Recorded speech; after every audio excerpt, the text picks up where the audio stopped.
We have finally reached that part of the show, guys. Paul died. Happy Father's Day. Throughout this episode, you could really feel the desperation and what was going on with Rudius and the entire adventuring party. The entire time, you just felt, even with their facial expressions, with the voice acting, everything, you just showed the sheer amount of anger, frustration, and just complete focus that some of these characters were trying to go through, while Paul was just going absolutely mayhem trying to save Zenith. He sees Zenith right behind that Hydra, and everything was turned off. He just immediately wanted to go right after it. No plan or anything involved, and that was excellent. You could just see it. You could just see it in his eyes, the amount of desperation after all this time, probably a decade of trying to find Zenith this entire time.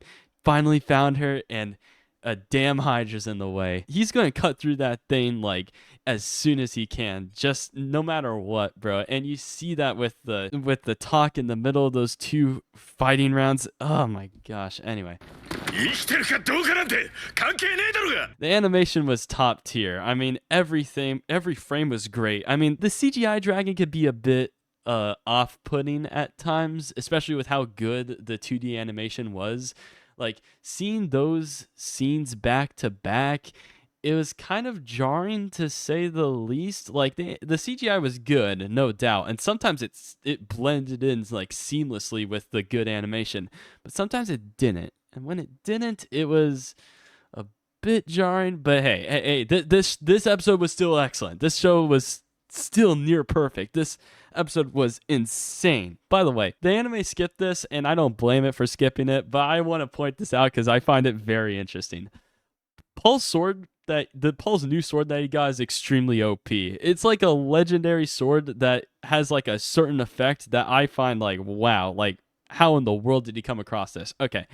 Let me explain its ability. The harder something is to cut, the harder material that the sword's trying to cut, the easier it is to cut. And same thing goes in the opposite direction. The easier something is to cut, the harder it is to cut for that sword in particular. For example, those dragon scales, those Hydra scales, are insanely hard for anything to pierce.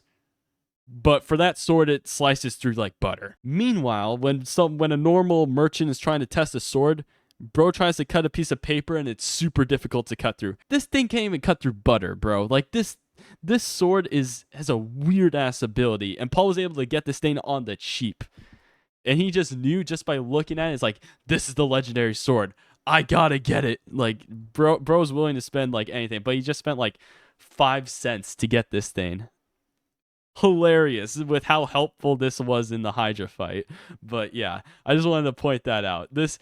Paul's not the insanely OP one here. The sword is. Ain't no way he's strong enough to just will his way through that freaking Hydra's armor with just his strength alone and some random ass sword. Nah, dude, that was the sword doing the most of the work there. He was extremely fast and was able to dodge a lot of it, and his movement was insane. But guys, calm down. He's not that OP, bro. If he was, he would be stronger than like Eris in her prime. Okay, chill out. Anyway, the emotional weight behind Paul's death. Okay, I'm being overly critical, but hear me out. Okay, the emotional weight behind Paul's death was not overly dramatic, but that was purposeful. It's supposed to feel sudden, and I enjoy this choice a lot. Him saving Rudius is supposed to feel extremely sudden and not supposed to be like really emotionally impactful at all in the moment. What really delivers the emotional weight behind this whole death is the aftermath and the reaction afterwards, even in the following episodes. So we really won't feel the full weight of this death till probably the season ends, which will admittedly be in a few weeks. So you'll be able to rewatch this episode with a lot more emotional weight behind it, knowing how everyone reacts after, especially Rudius. Like it's gonna be heartbreaking after. And I love how they stuck to the light novel's choice to immediately just be like, oh, he saved Rudius. He pushed him out of the way. Okay, keep fighting. All right, we did it, guys. Yes. And then whole aftermath happens, and Paul's dead, and it's more of a shock, sort of. Rudius is like mainly focused with trying to get Zenith back and trying to help his mom out. That's basically his entire objective. He was focusing on that immediately after Paul's death. He wasn't really dwelling on that fact till later in the following episodes. So yeah, I love this choice a lot. So the emotional weight wasn't really all there immediately, but it'll get there. And I trust that this show will eventually get to that gut punch, you know? So I didn't really tear up during this scene. I didn't really tear up while reading the light novel either. But that does not say anything about the quality of this episode. This episode's probably better than the Oshinoko at first episode. I know the Oshinoko episode 1 is like 80 minutes in length, so it has a bit of an advantage. But overall, like, I think this episode's quality is probably better than Oshinoko's episode 1 quality, in my opinion. I mean, hey, this show's better, right? I mean, this might be the Mushoku Tensei bias in me saying that, but I mean, hey, can you blame me, bro? This episode was amazing. Anyway, looking back, when this whole series is said and done, honestly, this will probably be the best episode of the season, probably the entire series. But again, add that emotional weight, and this episode will only just age like wine over time. Really good shit. I know I didn't like burst into tears during this episode. I know I said that, but the scene that came closest for me was Zenith's death, or not death, close to death. She basically turned into a vegetable. The reveal of her not being able to talk at all to Rudius was just awful. You see Rudius's face during that and Lilia's reaction, it just added to that. And it was only a few seconds, and you just felt the tragedy behind it. It was so damn good. Facial animations during this entire episode was extremely well executed, honestly.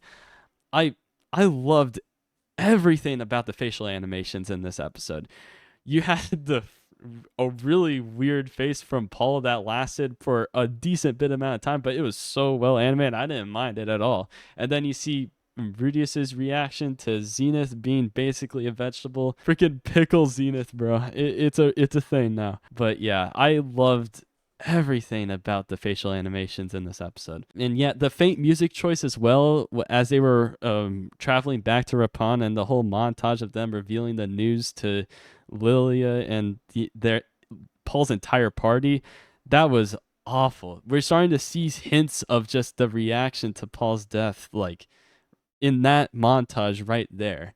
You see hints of that, and it's gonna be ever more present when Rudy's able to like reflect on what happened in the next episode. It's gonna be awful and great at the same time. Dude, this episode's nearly perfect for me. It's probably a 10 out of 10. I don't like giving 10 out of 10s like immediately. When I encounter episodes like this that are extremely good, I tend to try to be as critical as possible when like trying to analyze it. So like when I stream like my initial impressions of an episode and the episode's great, you'll see me be overly critical in the beginning, like when it comes to the Paul's death and all that. But you gotta understand, you kind of have to treat that as sort of like a stage of denial for me. Like this episode can't be a 10 out of 10, right? Like it can't be that common, right? Like I need to chill out and analyze this thing, go through my recency bias, go through my Mushoku Tensei fan bias, go through my light novel bias, understand that me going into this episode with the context of the light novel, some things are going to hit more and some things are going to hit less than an average viewer. So you got to take all of that into account. And when it comes to the shock factor, when it comes to the emotional weight behind Paul's death, when it comes to the reactions to Zenith at the end of the episode, taking all that into account, this is probably a perfect episode. I really can't. I don't know.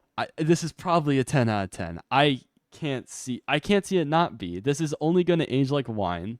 This is going to be it has excellent animation, on par with season 1's best fights, with the exception of the CGI Hydra being a bit jarring at times, but other than that, like, trust me, like, this animation's excellent. And if you haven't watched this episode yet, I don't know what you're doing watching this video. I mean, I saw a few people in my stream talking about this episode, saying that, oh man, I have yet to watch the episode yet, and I just hopped onto your stream. Bro, what are you doing? Watch this episode. It's excellent. It's excellent. Anyway, I gotta go through the normal YouTuber stuff. Like and subscribe, and I guess I'll see y'all in the next week. Yeah. Can't wait for this next episode, honestly. It's gonna be great.